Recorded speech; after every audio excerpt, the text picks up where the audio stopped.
Gather around. It's time for the show to begin. Ladies and gentlemen, this is... Hey everyone, my name is Jason. Hi friends, it's Desiree Josen. All right, there were so many matches this year that were just too much. So this won't be a shocker because we've had a handful of really awesome matches that we just can't stop talking about. How many times have these guys fought? Like it's been quite a bit. I've been saying this all year. They're just so great to watch. We saw the heel turn coming, and then when it happened, nice and bloody, both dramatic and beautiful. You are now entering the ring with Shoots and Ladders podcast. Here are your hosts, Desiree and Jason. Shoots and Ladders, greatest Survivor Series matches and moments. What's going on, everyone? My name is Jason. Hi friends, it's Desiree Josen. With Survivor Series right around the corner, we're talking history, chaos, shock, and emotion. Wow, when you really think about it, Survivor Series has one of the deepest histories of classic WWE moments, from legendary debuts to shocking betrayals. It's been the stage for some of the most unforgettable nights in wrestling history. Des, what are your initial thoughts? I love Survivor Series. It is one of the pillars of the pay-per-views for WWE. And like you said, it's just super iconic, has really awesome matches, debuts, and then the actual main event is insane. And I love how they've evolved the main event from Survivor Series to War Games. So this is a great time of year. 100%. This countdown really took me back to memory lane. What's actually kind of funny is that at one point in time, they were thinking about scrapping Survivor Series altogether. Thank God they didn't. And the fact that this train keeps rolling on as we're going down to this countdown, I was like, whoa, this really has a deep history. So let's get things kicked off. Des, who's your number 5? Okay, so you might see a common theme, but we'll get to that later. So I picked 2005 Team Orton versus Team Triple H. And it was for the control of Raw, I believe for only like a month. But this was after the breakup of Evolution. So Randy got kicked out. He's pissed off and is going right after Triple H. So there's a lot of history there.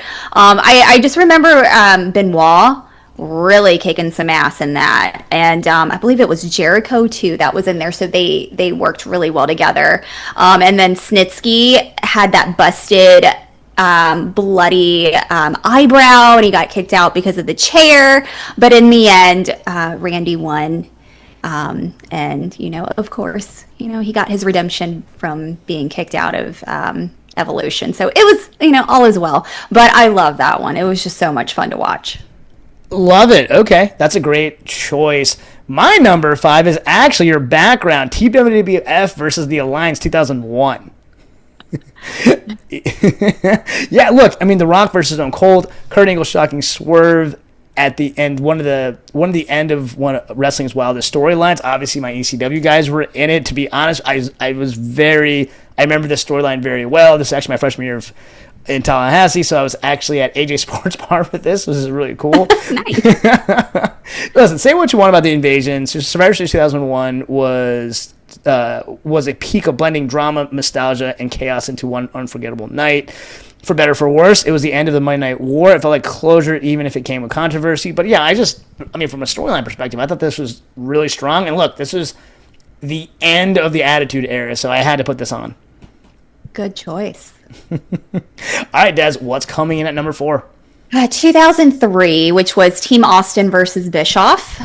This was the one where it was like an all or nothing kind of battle, where if Team Austin lost, Steve Austin would step down as a co-GM for Raw. So there was a lot at stake, very emotional. They were in Texas, so we know the crowd was gearing for Steve Austin, obviously. Shawn Michaels was heading the team, so it's just a perfect setup. And this one I really love because, as much as I love Shawn Michaels, he basically took down everybody in this match. But our bad boy Randy was on the other side, and he basically solidified himself as the new babyface heel. He wasn't a babyface, but he was a young, fresh-faced Randy. He was a rising star, elevated him, but Orton pinned Shawn, and yeah, we know how that goes. But awesome match just because they were in Texas. The crowd was electric, cheering on Shawn and Steve Austin. So, yeah. Love it. Great choice. I mean, look, you just mentioned a whole bunch of legends in the same event. The fact it was Texas, I mean, obviously that the crowd's going to get rowdy with HBK and Austin being a part of it. So, solid choice. Yeah. All right, mine is Team Cena versus Team Authority in 2014. Yeah, this is one of the most dramatic traditional Survivor Series matches ever. Sting's WWE debut, the first ever WWE appearance, shocking the world and helping Cena's team win. This set up Sting's short but historic WWE run and gave Survivor Series one of its best finishes ever. When those lights went out and Sting's crow appeared, that was a goosebumps moment for every fan who grew up with WCW. I mean, all these years later, yeah, I just thought this was special, so I had to put this on here. Nice. Yeah. Everyone remembers Sting coming. Yeah, for sure. And you're going to see a theme with this for me as well. So, Des, hit us with your number 3. Who do you have? Okay, I have a 2006 Team DX versus Team Rated RKO. So this one was just nostalgic for me just because you have Shawn, Triple H. That was against Randy and Edge, and I just remembered them making fun of Triple H and Shawn Michaels. I love that when they came out wearing the wigs and the DX gear. Hilarious. But they also had that random team with Johnny Nitro, Gregory Helms, and Mike Knox, and those 3 got eliminated immediately. Like, as soon as they go in, Shawn like super kicks, who was it? I think it was Mike, and he just pins him and is like, okay, let's go. But it ends up being just Randy and Edge against the other 5, and they just beat their asses and they run, and it's just more comical and entertaining than anything. And then of course Triple H pedigrees Randy. But yeah, so if you notice, Randy is in everything here because he is Mr. Survivor Series. So listen, fair enough. That's a very solid choice. Okay. I haven't done this in a bit, but this is my specialty. I cheated. Shocker. But there's a very specific reason why. My number 3 is a tie. It's The Rock's debut in 1996. Listen, Survivor Series 96 gave us the first glimpse of the great one, a smiling, energetic, and blue-chip rookie named Rocky Maivia, who'd go on to redefine superstardom. This was in Madison Square Garden. You know the crowd gets rowdy. It was from that debut that the Hollywood megastar Survivor Series marks The Rock's legendary career, the starting point at least. It's wild to think that the guy in tassels that night would one day headline WrestleMania and box office charts, but he did. So the debut of The Rock is tied for number 3 just because of the career that he went on to obviously have, even to this day. We're talking 30 years later, he's still part of the main events. Oh, he is? I had no idea. And my second one, Survivor Series 1990, The Undertaker's debut.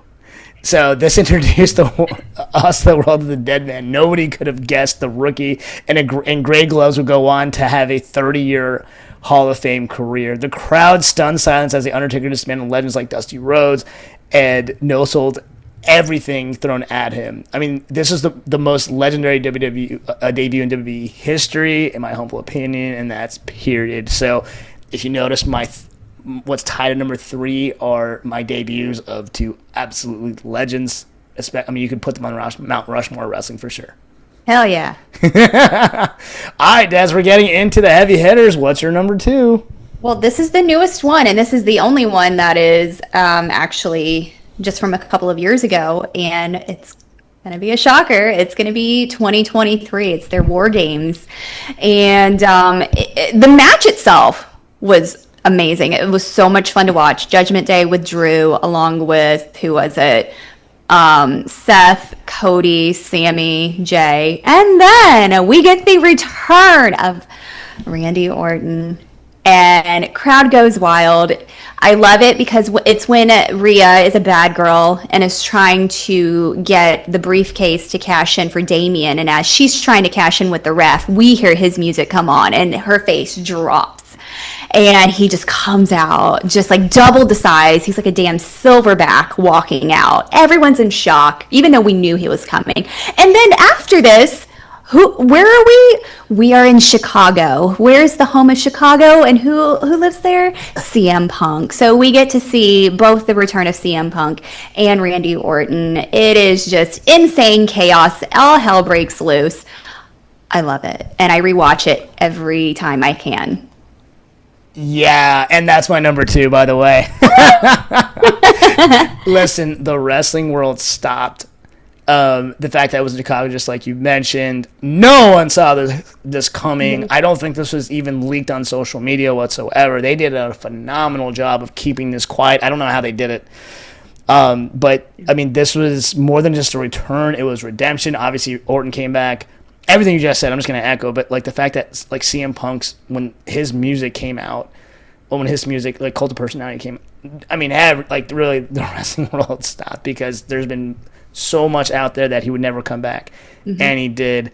Thank God he did. This is just, it was too epic. This is very, very high on my list. It was one of the biggest returns of all time. It is 100%. All right, Des, number 1 Survivor Series moment of all time. What else could it be? I want to hear yours first. Well, it is my background. It is 2001. Team WWF and the Alliance. It's just pure nostalgic, like you said. It was the end of an era. It was the end of the Attitude Era. It ended with The Rock and Steve Austin and that cat and mouse, the constant kickouts, the refs being hit and passed out, and the fact that Kurt Angle came back and hits Steve with the belt and then The Rock pins. It's insane. It's pure chaos. It's electric. It's just so much fun to watch. I love it so much. So, 2001.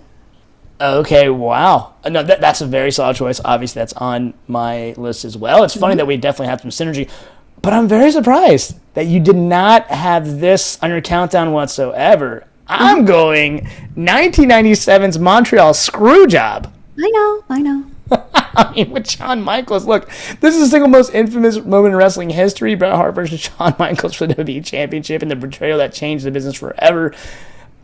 Everything about this, I mean, everyone was confused. Remember, this is before the internet got super involved in wrestling. This is before social media. So when people, I didn't even know Bret Hart's contract ended or any of that. That's actually the next day is when I started joining these different websites, like the People's Wrestling website and all these different things. Obviously, now it's evolved, and now you can get information everywhere. But it really wasn't, I think this actually kind of set that tone and that precedent. But listen, not that I wish that this happened, but you cannot deny its moment in wrestling history. So, yeah, this is number 1 for me because this is continuously talked about. Oh, yeah, 100%. And the fact that you're finding out more and more information now, like 30 years later, is insane. And you're still like, what's the truth? What did Triple H and Shawn know? Did Bret know? Like, what is going on? So, yeah. 100%. All right, and what are your overall final thoughts on this episode? So much fun. I specifically stuck, and so you did debuts and other matches. That's why I did not include the screw job in any of those.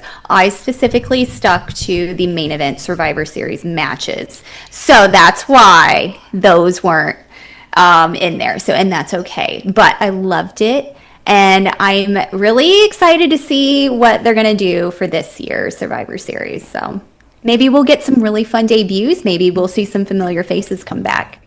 Absolutely. And look, ultimately, part of why I like wrestling is it's that warm blanket for me. I've been watching this ever since I was 3 years old, literally.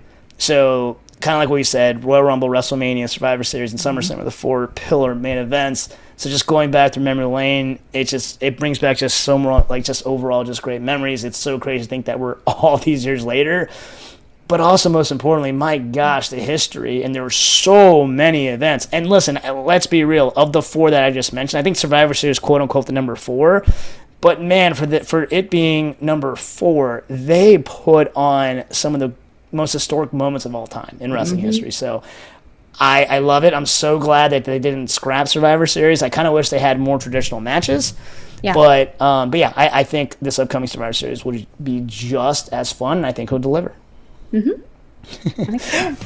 All right, that actually wraps up this episode. What are your greatest Survivor Series moments and matches? Please shoot us a DM at the Shoots and Ladders. And like always, please like, share, and subscribe both on YouTube and Spotify. Once again, my name is Jason. I'm Desiree Josen. All right, until next time, have a blessed day and a blessed week. Have a great week. Bye, friends. This has been Shoots and Ladders. Follow us for more content.